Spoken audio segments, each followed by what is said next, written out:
que o Senhor tem colocado no coração dele, meu Pai.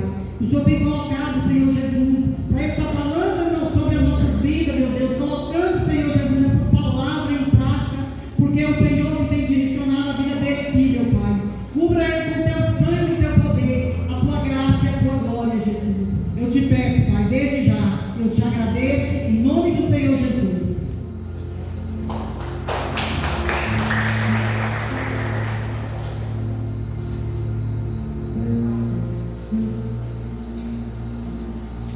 Glória a Deus. Salve os irmãos capazes do Senhor Jesus, amém? Salve os irmãos capazes do Senhor Jesus, amém? Pastor, não dá mais retorno aqui um pouquinho. Irmãos, estava sendo ministrado durante uma semana, né? Uma semana só sendo ministrado. Porque uma semana é quinta e domingo. Os irmãos, quem lembra quem pregou quinta-feira? Hã? Você conhece no Fabrício? É isso? E domingo? Os irmãos estão no culto? Os irmãos estão no culto? Não, se falar alto, eu escuto. Hã? Quem foi domingo? No evangelista? Glória a Deus. Aí, irmão, agora sim. Então, uma semana sendo ministrada, não é bênção, viu? Mas eu vi tanto que é bom a gente ser ministrado e também poder falar do amor de Deus, né? Quero pedir aos irmãos que sou muito grato a Deus pela vida de cada um que está aqui presente, e dizer que é uma honra estar pregando a palavra do Senhor, amém? Irmãos, quero falar de algo, de um personagem muito interessante. Mas antes de falar sobre esse personagem, vamos ver se os irmãos estão lembrados. O que foi falado domingo, hein? Qual foi o tema central, não lembra? Lembra, Fernando? Que foi para pregado? Qual livro que ele abriu? Qual livro que foi falado, não lembra? Hã? Daniel, mas antes de Daniel ele abriu outro livro. Um profeta que profetizou 70 anos do cativeiro de Babilônia. Quem foi o profeta?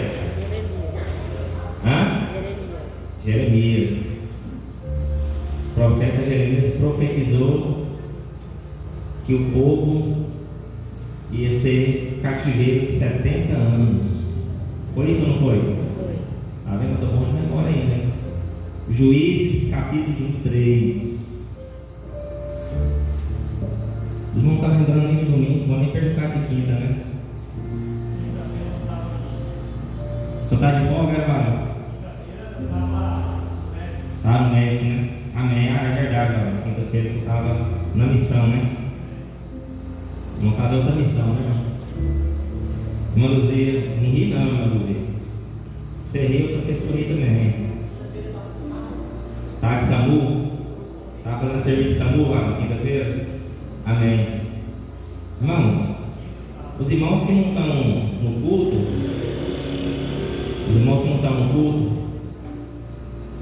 na quinta, a gente tem que fazer pergunta depois, né? Tem irmãos que estão lá no fundo, não sei se e fica faltando, já não vem no culto, a gente tem que perguntar depois, né, pastor? Está prestando atenção, irmão? Quinta-feira, a irmã nem está vendo o que é com ela. Esses irmãos que estavam no culto assim no fundo, nós temos que fazer pergunta depois, né? Ver se o irmão está ligado na palavra, né?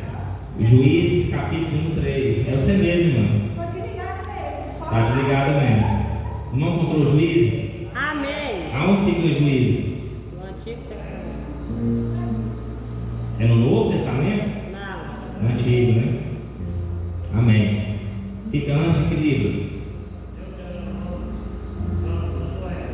Antes de Josué. Juízes 3. Você vai conhecer um personagem diferente hoje, amém? Juízes 3:12. E se vocês não prestar atenção, eu não consigo pregar, né? Então, tem um negócio chamado TDAH, sabe? Tem que prestar atenção, eu não consigo.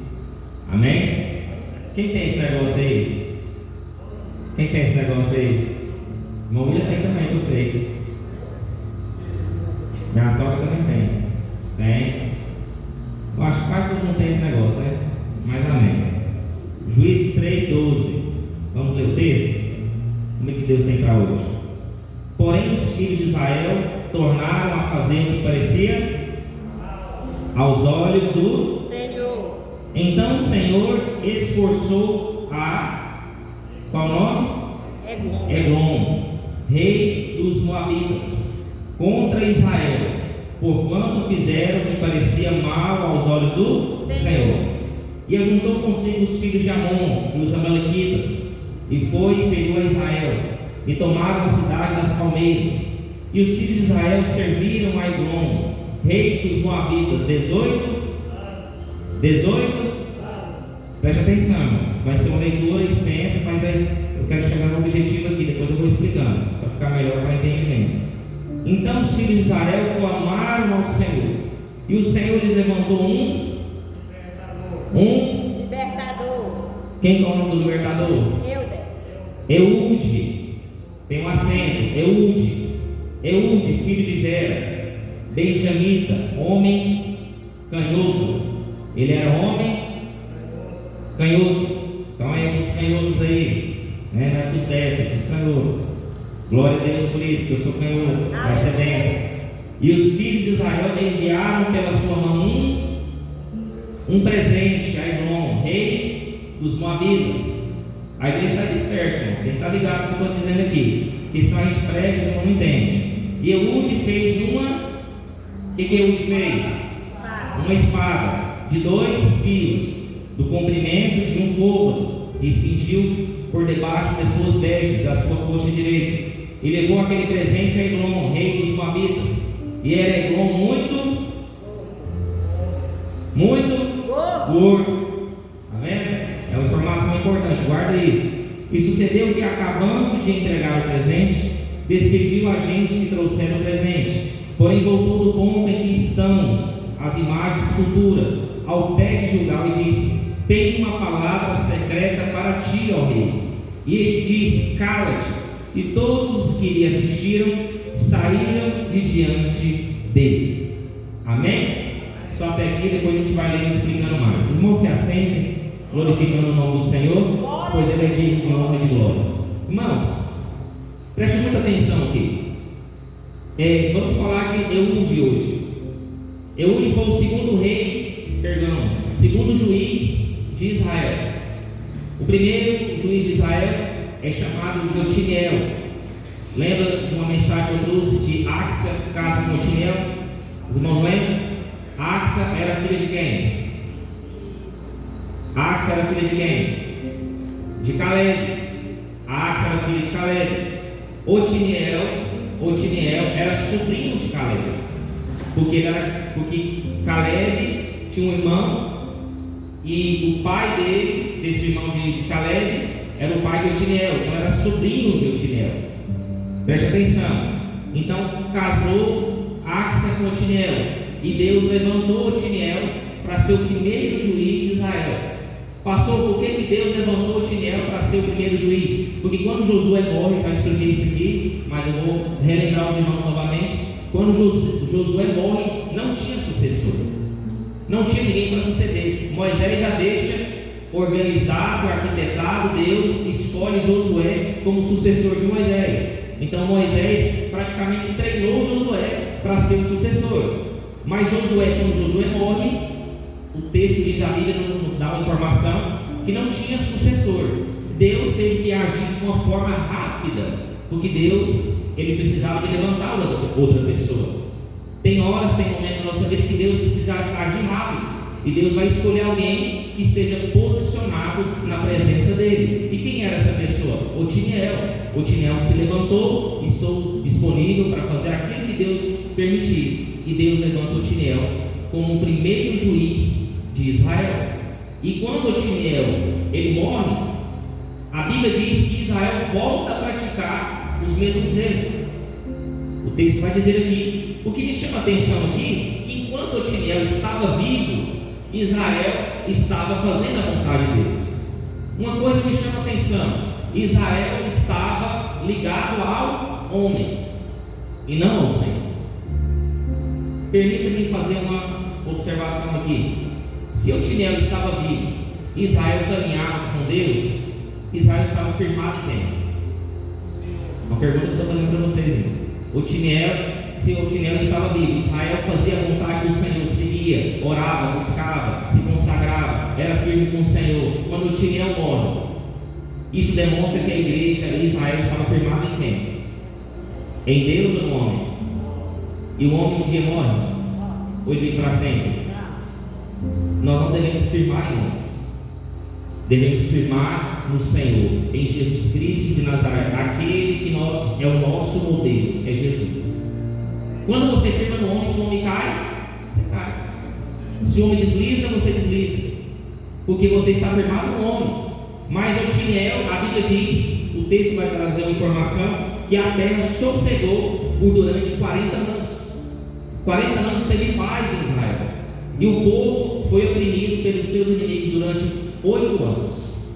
8 anos de opressão, e Deus levantou esse homem. No texto que nós acabamos de ler aqui, o versículo 12, eu quero entrar aqui, e o nome Eude, ele tem um significado em hebraico. Que significado é esse? União e forte. Eude tem um significado.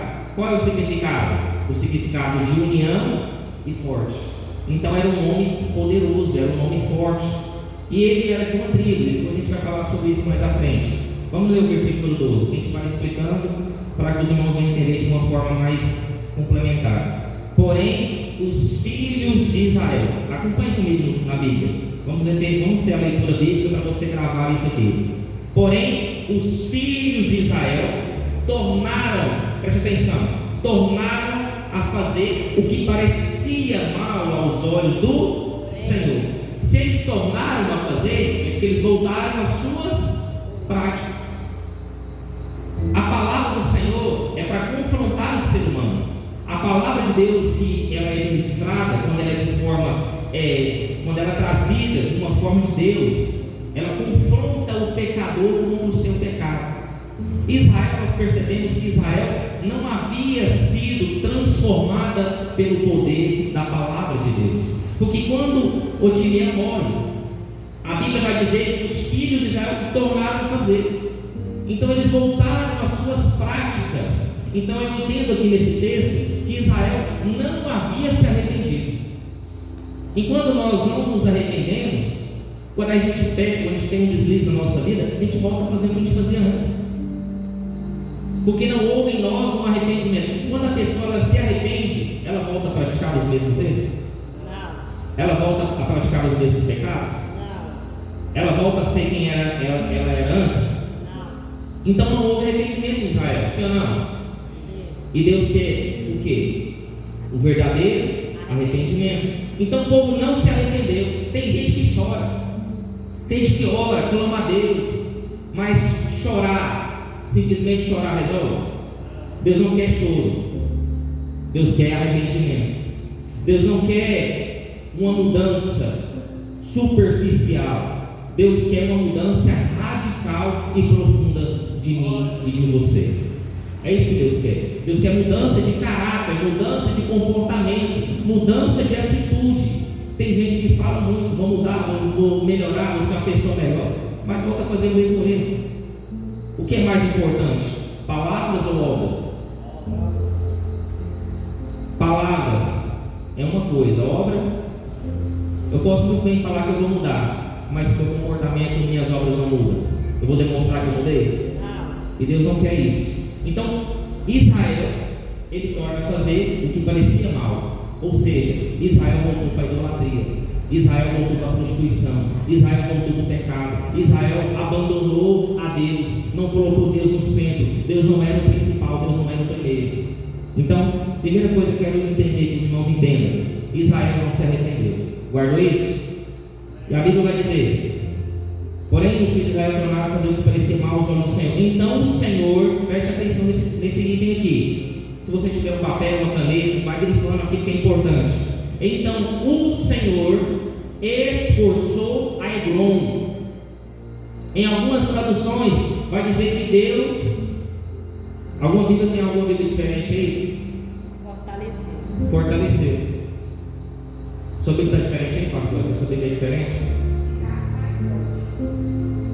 fortaleceu ou ficasse mais forte. A minha está esforçou, mas o significado é o mesmo. A Bíblia diz que o Senhor esforçou a quem? A Eglon. Anote isso. O Senhor esforçou a Eglon. Anote isso para você gravar. Eu estou ensinando você aqui. Hoje é como se fosse uma mistura de libertação com de ensino. Quem esforçou o inimigo?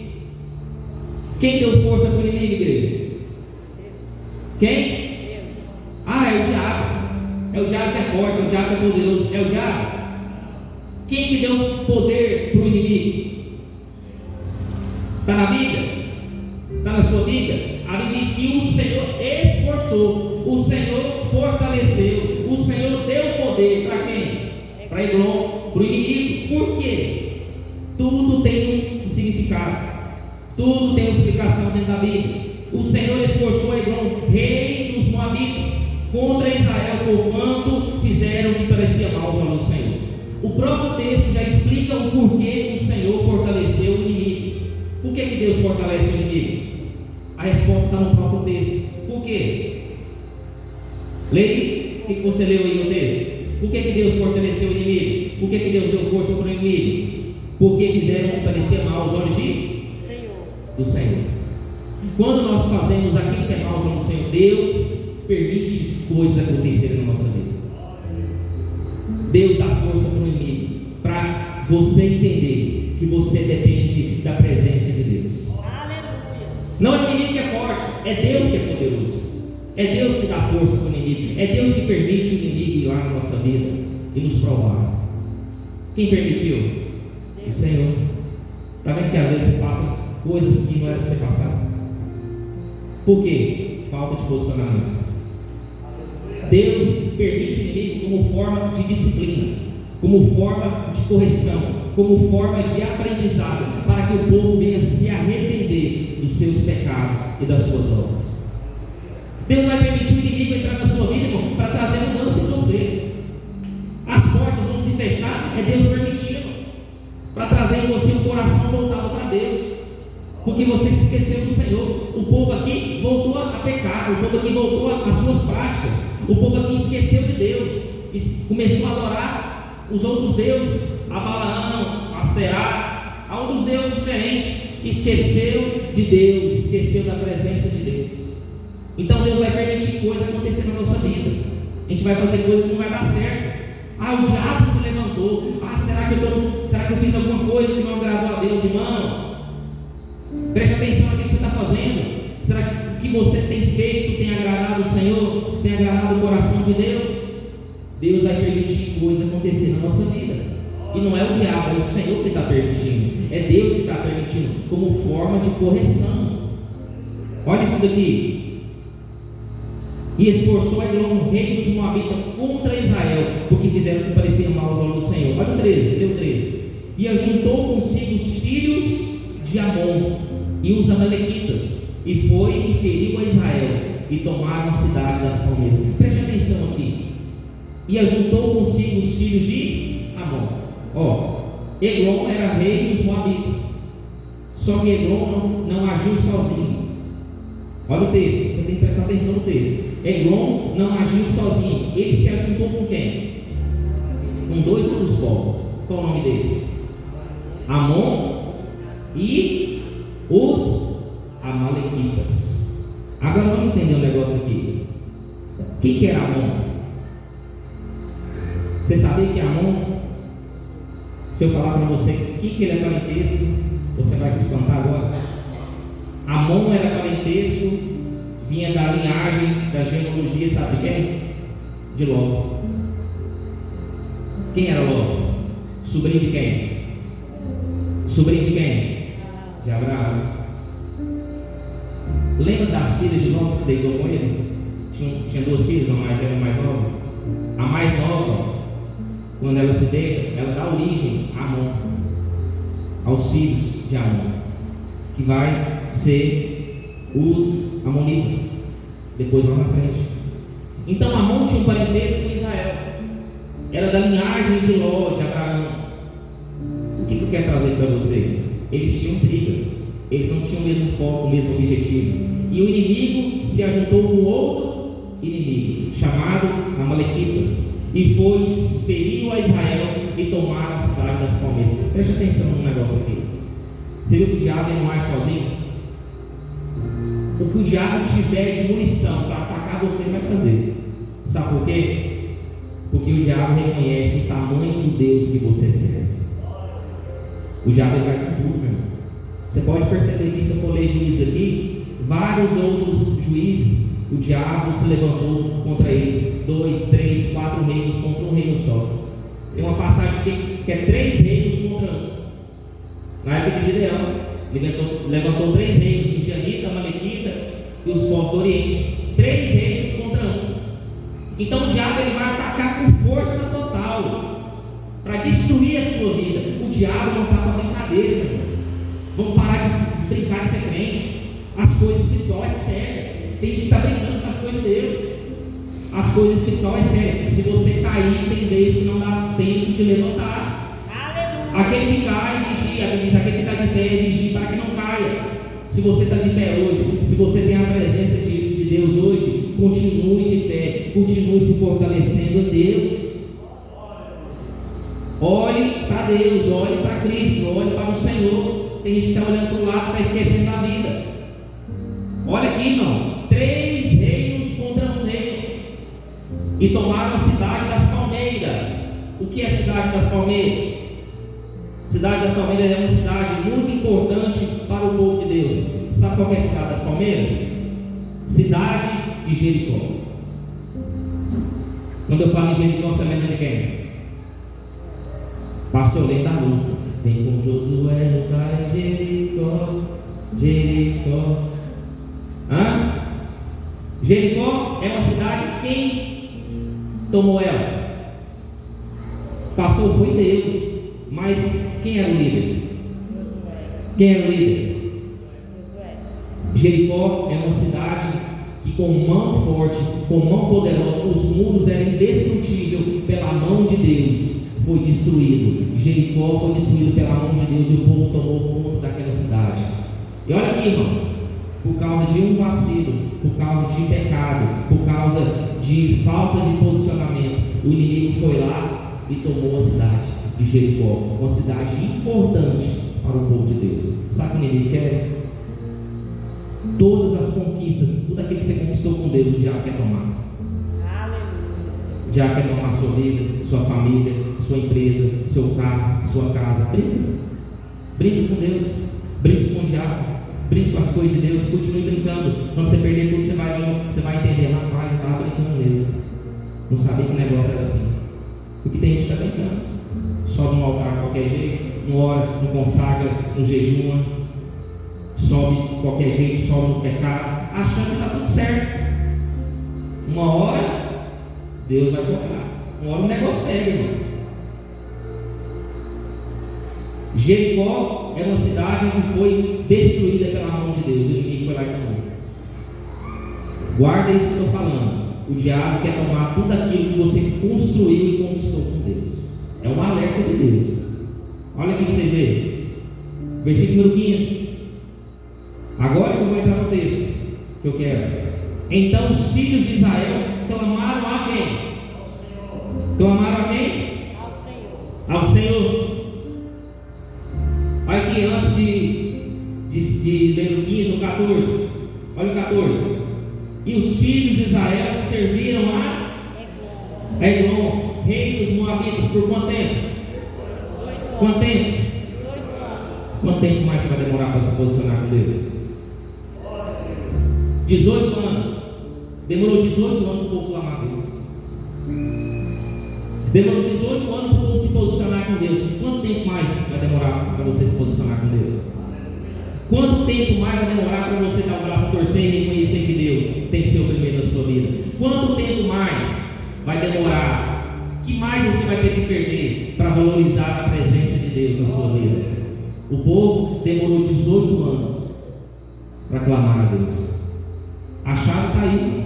A chave é clamar, a chave é se arrepender, a chave é Deus ser o centro, a chave é deixar Deus guiar, a chave é deixar Deus fazer, a chave é deixar o Espírito Santo guiar os seus passos. Não é do seu jeito que vai dar certo, é do jeito de Deus. 18 anos, irmão. É uma vida inteira servindo a Eglon, sendo que eles poderiam servir ao Senhor. Deus permitiu por causa do pecado. Deus permitiu por causa da desobediência do povo. 18 anos, irmão. Isso aqui é muito sério. 18 anos servindo o inimigo, colhendo, pagando imposto, pagando tributo, aquela humilhação, o inimigo humilhando, o inimigo falando assim: o nosso Deus é mais poderoso. Olha a humilhação daquele povo. 18 anos na mão do inimigo, 18 anos sofrendo na mão do inimigo. Demorou 18 anos para o povo entender que precisa da presença de Deus. Eu não sei você, mas eu estou sentindo o temor de Deus. Até quando? A pergunta que paira sobre nós aqui nessa noite: até quando? Até quantos anos mais vai demorar para você se posicionar na presença de Deus? Pode ser que dá tempo, que deu tempo ainda, 18 anos de sofrimento. Aí a Bíblia diz o quê? Então os filhos de Israel clamaram a quem? Ao Senhor. Clamaram a quem?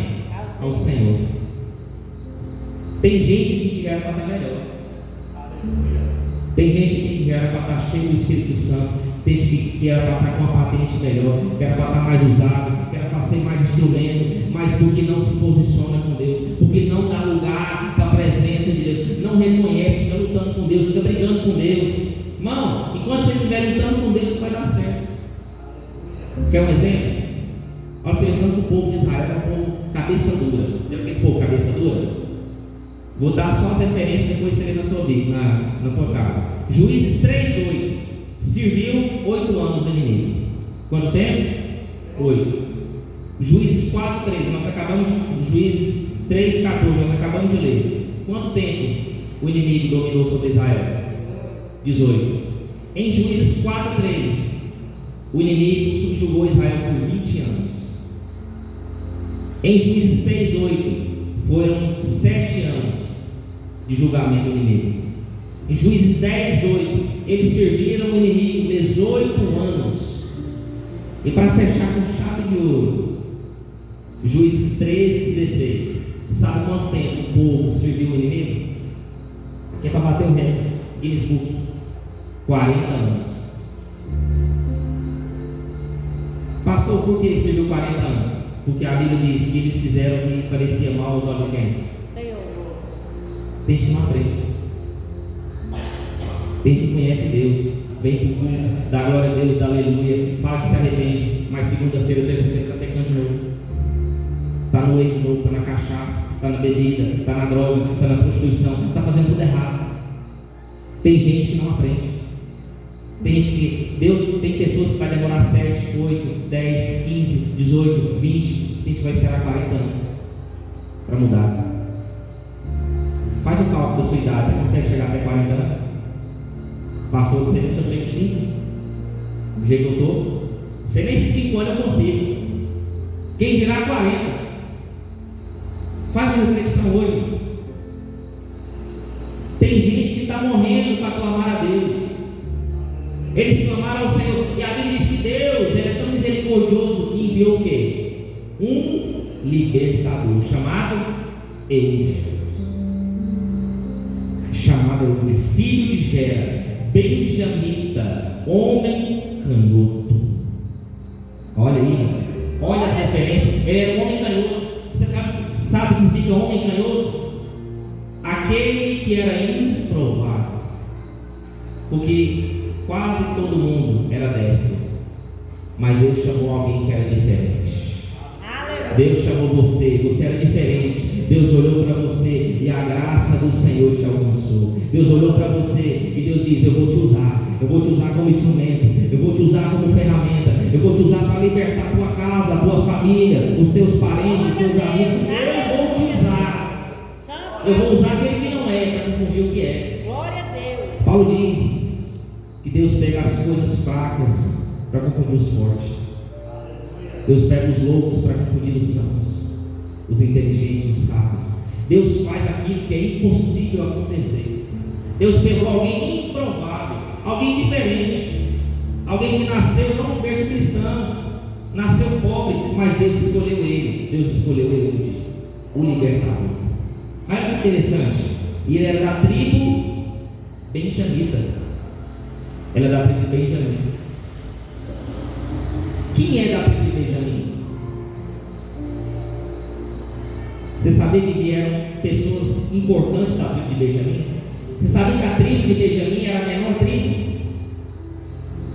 Benjamim era uma das menores tribos de Israel. Sabe quem que vem de Benjamim? Da tribo de Benjamim? Quem foi o primeiro rei de Israel? O primeiro rei de Israel? Saul. Saul era de que tribo? Benjamim. Sabe uma mulher que veio e fez toda a diferença? Ela era da tribo de Benjamim. Sabe quem que é essa mulher? Quem? Uma mulher que fez diferença. Já pregaram sobre ela aqui. Vou dar uma dica para vocês. Uma pastora veio aqui e pregou sobre ela. Pastor Esther. Esther da tribo de quem? Benjamim. Tem alguém que é da tribo de Benjamim no Novo Testamento que foi um dos maiores. E ela era da tribo de Benjamim. Quem era? Se eu falar aqui eu entrego, né? Ele era um dos maiores do Novo Testamento. Quem era? Pastor Jesus. Não, mas não era Jesus. E Jesus era da tribo de Judá. Quem era da tribo de Benjamim que foi um dos maiores no Novo Testamento? Ninguém quer arriscar? Bora, meu filho. Quem? O maior. Quem que é o maior homem tirando Cristo do Novo Testamento? Do Novo Testamento. Pastor João, Pastor Paulo era da tribo de Benjamim. Quase ninguém sabe isso, né? Pastor, onde está isso na Bíblia? Alguém lê? Eu gosto de referência. Romanos 11, versículo 1. 11 primeiro. Marca aí na sua Bíblia.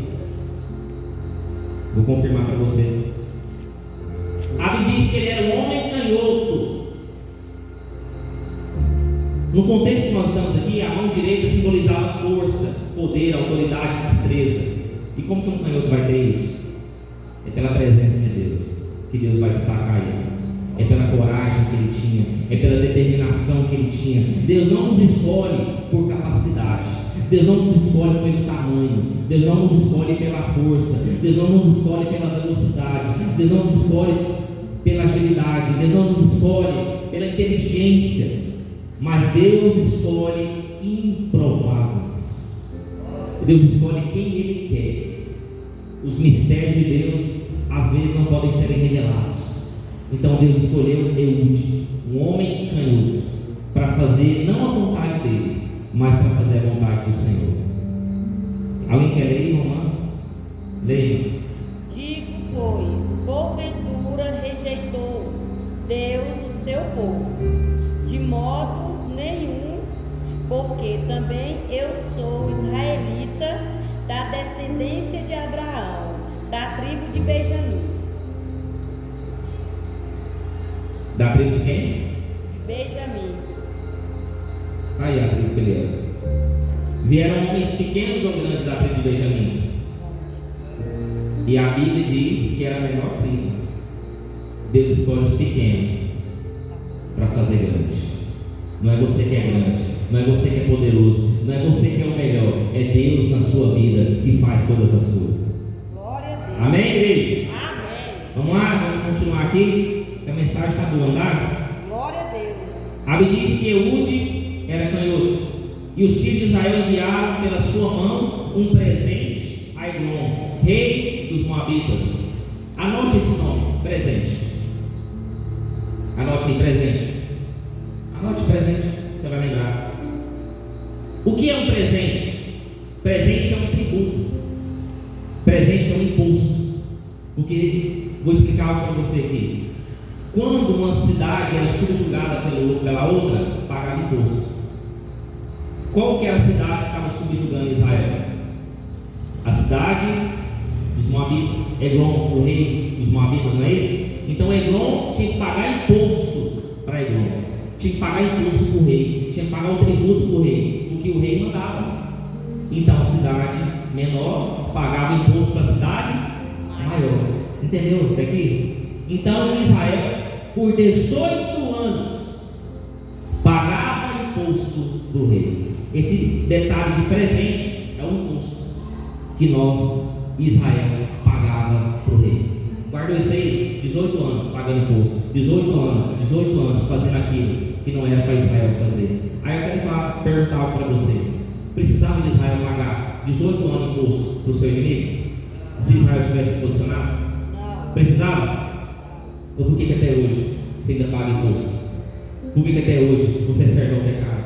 Por que até hoje você não faz a vontade de Deus? Sendo que Jesus morreu por mim e por você e pagou o preço, pagou o valor que era alto demais para nós pagarmos, mas Jesus pagou. Por que até hoje você não consegue sair do pecado?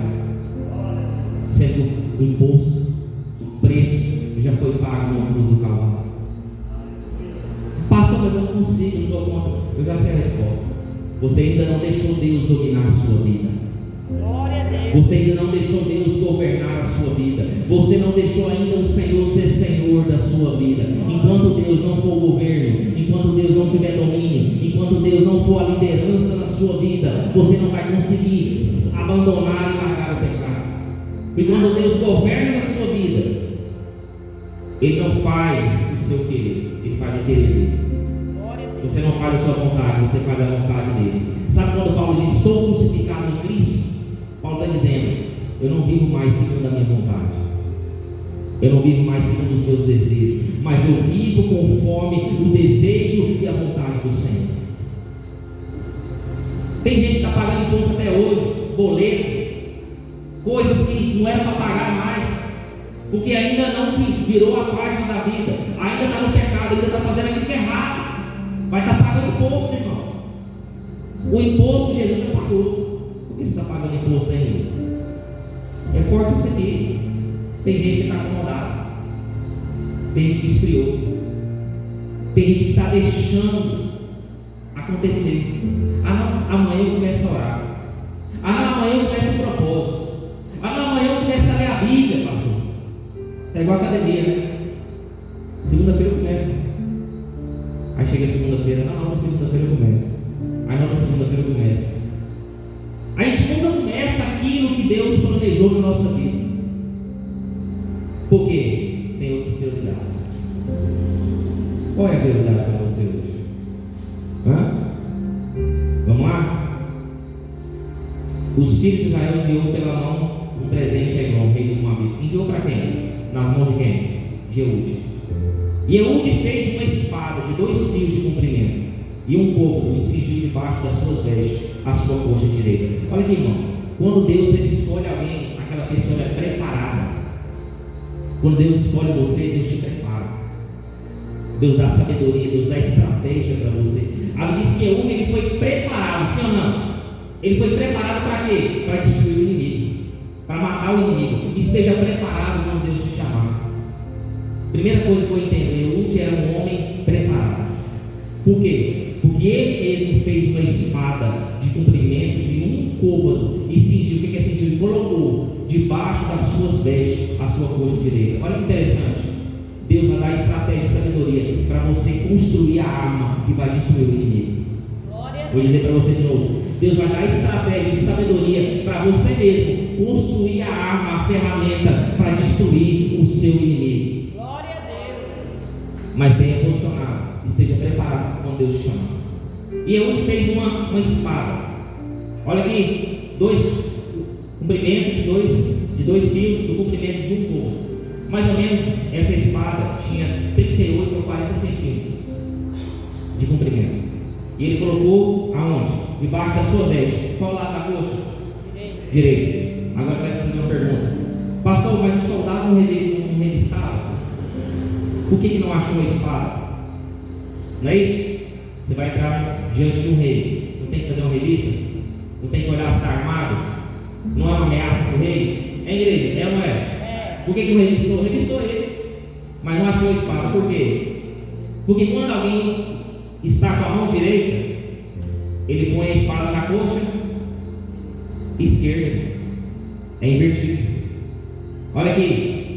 Ele fez uma espada, preste atenção no texto, de 2 fios de comprimento de um côvado e cingiu debaixo das suas vestes a sua coxa direita. Aonde ele colocou a espada?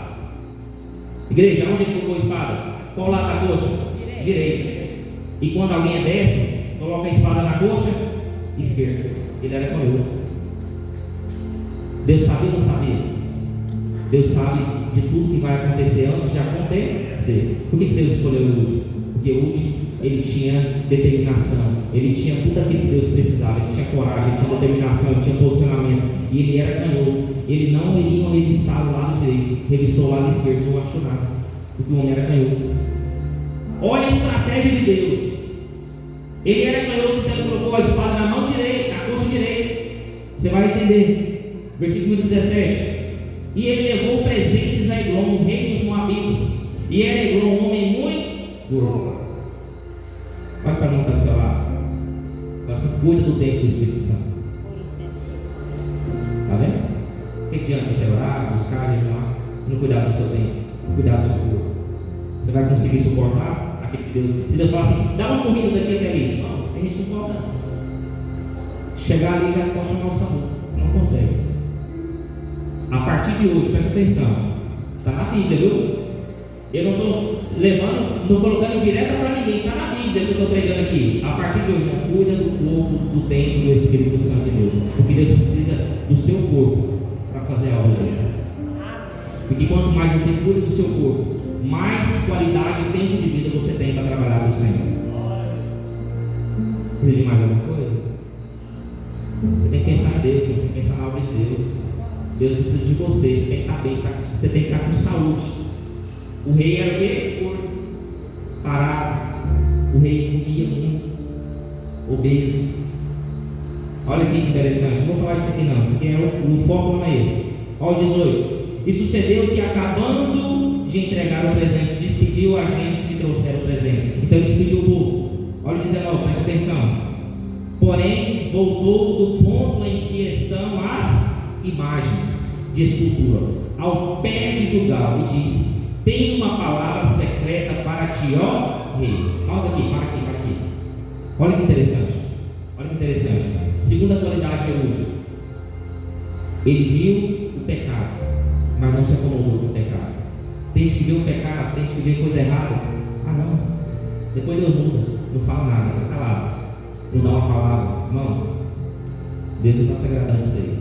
Irmão, isso aqui não é de Deus. A Bíblia diz, o texto vai dizer, e porém voltou do ponto em que estão as imagens de escultura ao pé de Gilgal e diz: tem uma palavra para ti, ó rei. A Bíblia diz que Eude ficou indignado contra o pecado. Eude indignou o pecado, porque ele viu a estátua. Sabe o que Eude pensou? Igreja, olha para mim. Sabe o que Eude pensou? Essa estátua está fazendo o povo pecar. Se revolte contra o pecado. Não se revolte contra o homem, não se revolte contra o pecador, se revolte contra o pecado que aquela pessoa pratica. Eude se revoltou com a estátua, porque Eude pensou: adorar só a Deus, glorificar só o Senhor, abençoar só a Deus que abençoa, dobrar o joelho em rendição só ao Senhor. Não adoro imagem, não adoro escultura, eu adoro só o nome do Senhor. Só Deus é Deus na minha vida. Então ele se revoltou contra o pecado. Olha aqui, sabe qual tem que ser a nossa reação hoje? É de acabar com o pecado, não de aceitar ele. Tem gente que aceita qualquer coisa, mas não aceite nada que não seja o pecado na sua vida. Não aceite o pecado na sua vida, mas só aceite a presença de Deus. Se revolte contra o pecado. Aí a Bíblia vai dizer aqui, presta atenção, versículo número 19: tem uma palavra secreta para ti, ó rei. E este disse: cala-te. E todos que assistiram saíram de diante dele. O que ele falou? Que tem o quê? Ele falou que tem o quê? Uma palavra. Aí o rei era curioso. É curioso aqui, né, irmão? Não tem um negócio para falar para você, mas era um secreto. O rei ficou curioso ou não ficou? Mas eu tenho outra palavra para você nessa noite. Ele falou assim: que eu tenho o quê? Uma palavra secreta. Tem coisas que Deus vai trabalhar primeiro no secreto na tua vida. Por que Deus trabalha no secreto? E só Ele está vendo. Por que a Bíblia diz para fechar a porta do quarto e orar em secreto? Porque Deus está vendo o secreto. Por que Deus manda? Quando jejuares, não demonstrar aos homens. Quando ajudar uma mão, a outra não vê. Não precisa fazer buzina, tocar, fazer barulho. Porque Deus começa a trabalhar em você no secreto. Para você chegar aqui hoje, só você e Deus sabe como você chegou aqui hoje. Só Deus sabe quantos Egrons você já matou. Só Deus sabe quantos Golias você já matou no secreto, em jejum, em oração, em choro, em lágrima. Primeiro você vence no secreto. Primeiro Deus te prepara no secreto, para depois Ele mostrar para todo mundo o que Ele fez publicamente. Porque Mateus 6,6 vai dizer assim: quando entrares na porta do quarto, fecha a porta do quarto. Em secreto o Pai está vendo, mas publicamente a recompensa virá para todos os homens. Primeiro eu tenho que fazer no secreto, para depois vir a recompensa do Senhor. Primeiro eu faço no secreto, para depois vir a presença de Deus. Primeiro eu oro, primeiro eu busco, para depois vir a presença de Deus. Primeiro eu oro, primeiro eu busco, para depois vir a vitória que Deus vai entregar nas minhas mãos. Primeiro é no secreto. Aí tem gente que quer se aparecer, mas não tem secreto com Deus. Não tem vida em secreto, não tem jejum, não tem oração, não tem Bíblia, não tem palavra, não tem presença do Espírito Santo. Guardou isso aí? Primeiro eu quero falar para você uma palavra no secreto. Primeiro no secreto de Deus. Aí a Bíblia diz aqui: e Eude entrou num cenáculo fresco, e o rei tinha para si só, onde estava sentado, e disse: Eude, tenho para ti uma palavra de Deus. E levantou-se da cadeira. Olha o versículo, olha que interessante. O rei chamou Eude para um cenáculo, um lugar secreto, reservado, um lugar que tinha ventilação, um lugar onde o rei se repousava. Você não tem uma palavra no secreto? Então vamos falar comigo em reservado. Olha que interessante. Aí o rei fechou a porta, trancou a porta. Aí Eude falou assim: rei, eu tenho uma palavra de Deus para você, mas eu tenho que falar no seu ouvido. Eu tenho que falar no seu ouvido. Aproveite as oportunidades que Deus está entregando na tua mão. Essa palavra está dizendo para mim e para você nessa noite: aproveite a oportunidade. Quando você estiver sozinho com o teu inimigo, não perca a oportunidade de destruir e de matar o seu inimigo. Não perca a oportunidade que Deus está entregando na tua mão de derrotar o seu inimigo. Eude não pensou duas vezes. Ele falou com o rei: tem uma palavra. Quando o rei ouviu, quando o rei chegou perto para ouvir, o que ele fez? Pegou a espada da coxa direita e lançou no ventre do rei, e lançou na barriga do rei, e rasgou o rei e morreu na mesma hora. O rei era tão gordo que era 38 a 40 centímetros. A espada foi cravada lá dentro. Eude nem conseguiu tirar a espada, ficou lá cravada, ficou lá dentro do ventre do rei e começou a sangrar. Ele morreu ali mesmo. E naquele momento a Bíblia diz que no versículo 23: então Eude saiu da sala, cerrou sobre ela as portas do cenáculo e fechou. Eude, na mesma porta que Eude entrou, Eude saiu. Sabe o que Deus está dizendo? Na mesma porta que o inimigo está, você vai derrotar o inimigo e você vai sair pelaquela mesma porta. Porque quem vai dar a vitória para você não é a sua valência, não é a sua experiência, não é pela sua força, não é pelo seu poder, é pela presença de Deus que está na tua vida. Na mesma porta que você entrar, você vai sair. O diabo não, o diabo entra pela janela. O diabo ele invade. O diabo tenta achar uma brecha. O diabo pula pela janela. Mas quando Deus abre uma porta, na mesma porta que você entra, você sai. E você sai de cabeça erguida. Eude fechou as portas, trancou tudo. E sabe o que ele fez? Foi-se embora. Olha que interessante. E saindo ele vieram os seus servos, e viram, e eis que as portas do cenáculo estavam fechadas. E disseram: sem dúvida está cobrindo os seus pés na recâmara do cenáculo fresco. Sabe o que fica isso? Eu tenho que traduzir isso aqui. Provavelmente o rei está no banheiro, porque era gordo, comia demais. Está no banheiro, está lá se refrescando, está demorando demais. Deixa o rei lá, vamos esperar para depois a gente abrir a câmara. Aí nesse meio intervalo, Eude fez o quê? Fugiu. Deus vai dar livramento para está sobre a tua vida. A mesma porta que abre, ela se fecha. A porta que Deus fecha, homem nenhum pode fechar. A porta que Deus abriu, nenhum homem fecha. Aleluia. Eude entrou, saiu pela janela, achou uma brecha e correu. Foi um cano, um buraco, mas ele saiu por uma. Quando Deus tem livramento, Deus não vai fazer a gente ir pela janela. Deus vai fazer a gente andar pela porta que Ele mesmo abriu. Você entende quando é Deus, irmão? Quando Deus Ele faz, Ele dá livramento, Ele abre válvula de escape para aqueles que estão na presença dEle. Você pode estar cara a cara com o inimigo, Deus vai dar estratégia para você. Olha aqui, olha que interessante. 26. E Eude escapou. 26. E Eude escapou, e ele se demorou, porque passou pelas imagens que o povo escapou para Seirá. E sucedeu que, entrando ele, tocou a buzina nas montanhas de Efraim. 27. E os filhos de Israel desceram com ele das montanhas e adiante deles, e disseram: segue. Olha o 28, presta atenção. Quem disse segue? Quem disse para seguir?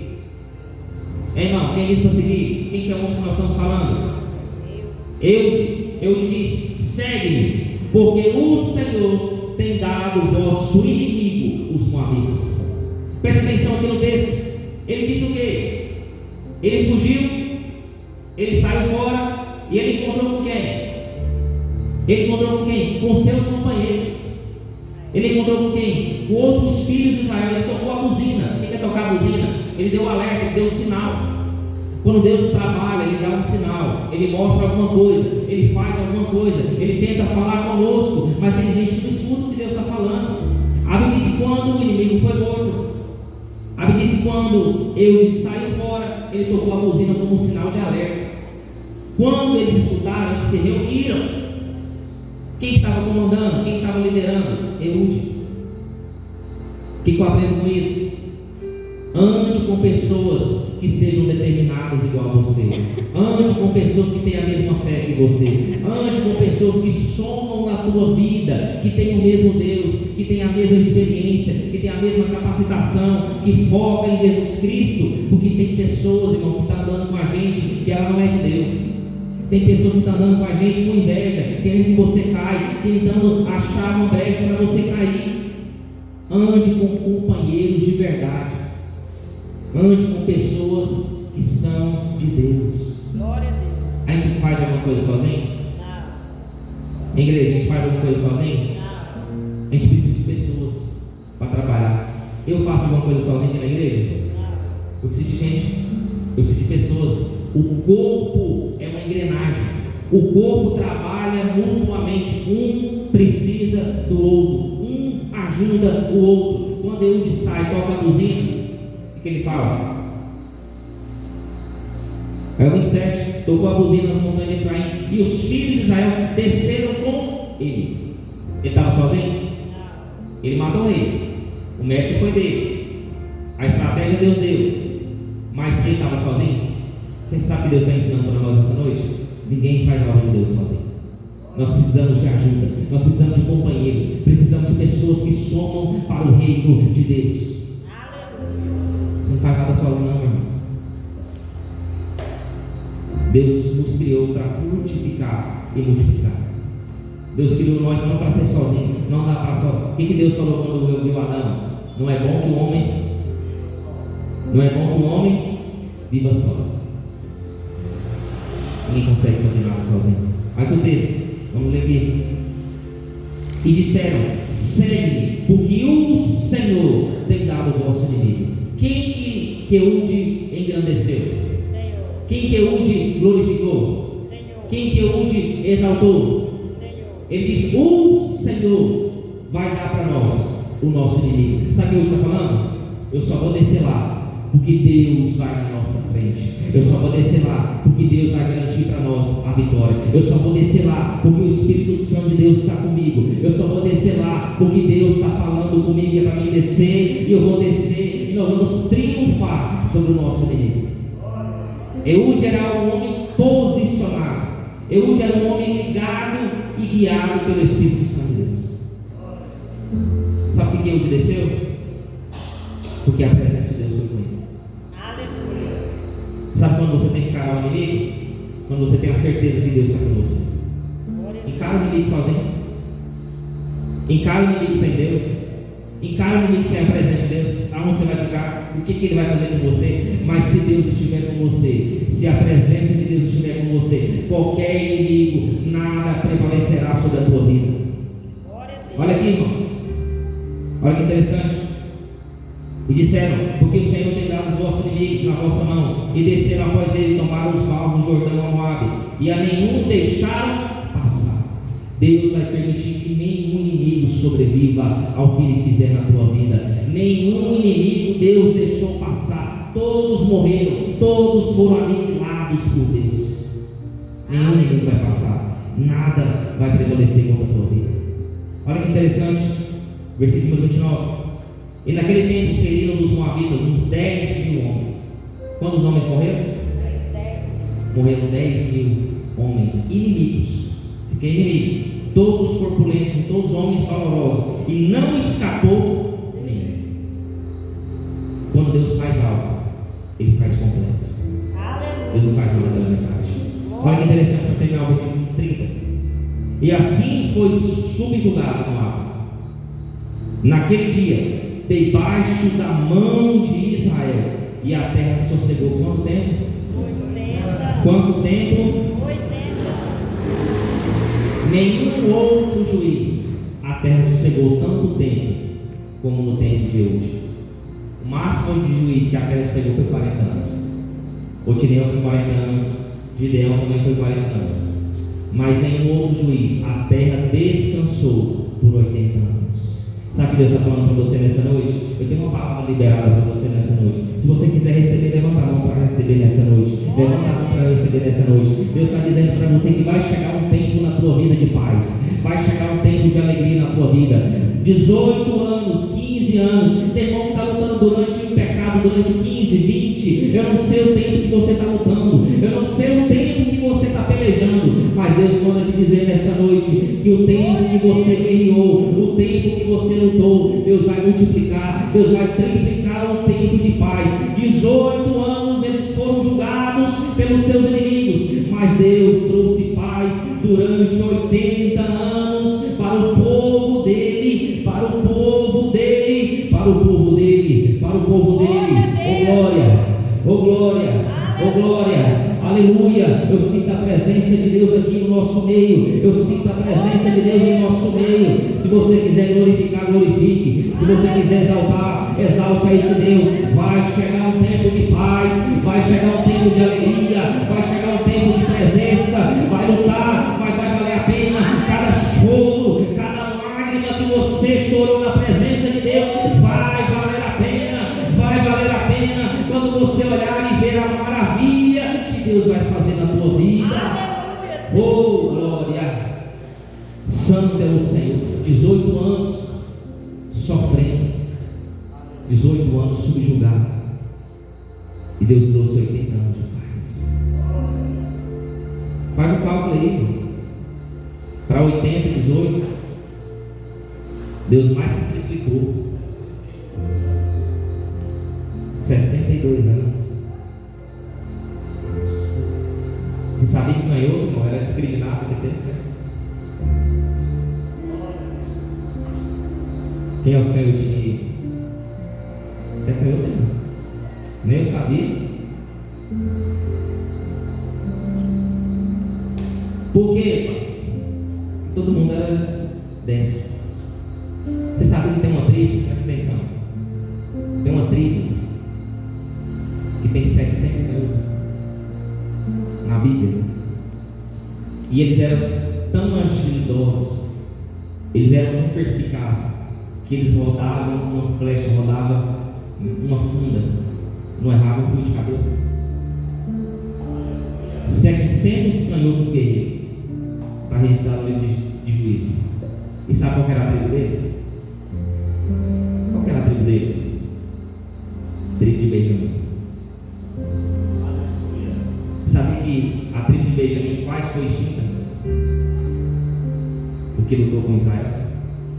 Sem outra pregação, outra administração. Mas por isso que provavelmente a tribo de Benjamim, hoje, naquele tempo, foi uma das menores tribos, que quase foi extinta, lutando irmão contra irmão. Você sabe que o diabo ele é tão sujo, tão astuto, que faz irmão lutar com irmão, se a gente não se posicionar com Deus. Amém? Vamos lá? Vamos colocar de pé em nome do Senhor Jesus. Glória a Deus.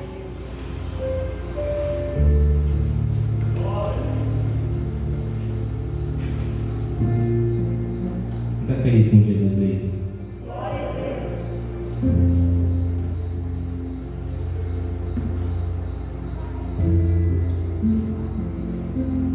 Nós temos aqui lições que ele nos ensinou. Que ele estava preparado, que ele não se conformou com o pecado. Ele era corajoso, estrategista, sabia aproveitar as oportunidades, era confiante e principalmente ele era guiado e direcionado por Deus. Mais importante é termos a presença de Deus na nossa vida. Sem ela nós não somos nada. Amém? Guarde essa mensagem e que Deus venha te abençoar em nome de Jesus. Irmãos, eu quero dar alguns avisos importantes.